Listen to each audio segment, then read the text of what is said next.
পরীক্ষায় পাশ হয়েছে, তালিকাতে উঠেছে নাম, তবুও হাতে আসেনি নিয়োগপত্র।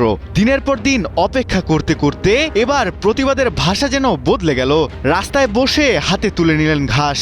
আর এক দুজন নয়, শত শত চাকরি প্রার্থী প্রকাশ্যে রাস্তায় ঘাস খেয়ে জানালেন এমন অভিনব ক্ষোভ। তবে কোথায় হয়েছে ঘাস হাতে এমন অভিনব প্রতিবাদ?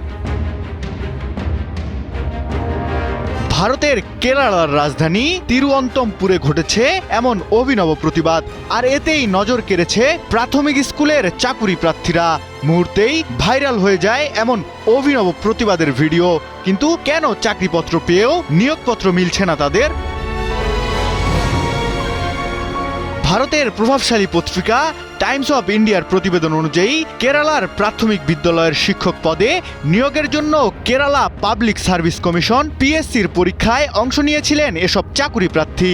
পরীক্ষায় উত্তীর্ণ হয়ে যোগ্যতার তালিকাতেও জায়গা করে নেন অনেকে। কিন্তু দীর্ঘ সময় পেরিয়ে গেলেও তাদের নিয়োগপত্র দেওয়া হয়নি বলে অভিযোগ করে এমন প্রতিবাদ করে তারা। প্রতিবাদে আসা চাকুরি প্রার্থীরা দাবি করে নিয়োগের বিষয়ে সরকারের কাছ থেকে স্পষ্ট কোনো বার্তাই দেওয়া হচ্ছে না। দিনের পর দিন অপেক্ষা করেও যখন চাকুরির নিশ্চয়তা মিলছে না, তখনই ক্ষোভে আরো তীব্র হয়ে ওঠে তাদের প্রতিবাদ।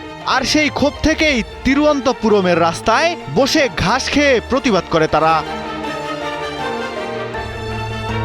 শুধু ঘাস খাওয়াই নয়, চাকুরি প্রার্থীরা গত 34 দিন ধরে আন্দোলন করছেন বলেও প্রতিবেদনে দাবি করা হয়। তাদের অভিযোগ, নিয়োগ প্রক্রিয়ায় অনিয়ম ও দুর্নীতি হয়েছে এবং বারবার দাবি জানানো হলেও সরকার বিষয়টি গুরুত্ব দিয়ে দেখছে না।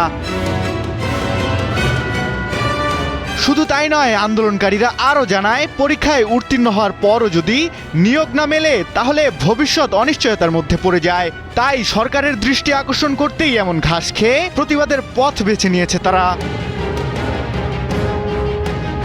এমন প্রতিবাদে পরে কেরালা পাবলিক সার্ভিস কমিশন পরীক্ষার মূল্যায়নে অনিয়মের ঘটনা সামনে এনেছে, যার জের ধরেই ক্রাইম ব্রাঞ্চকে এই ঘটনার তদন্তভার দিয়েছে।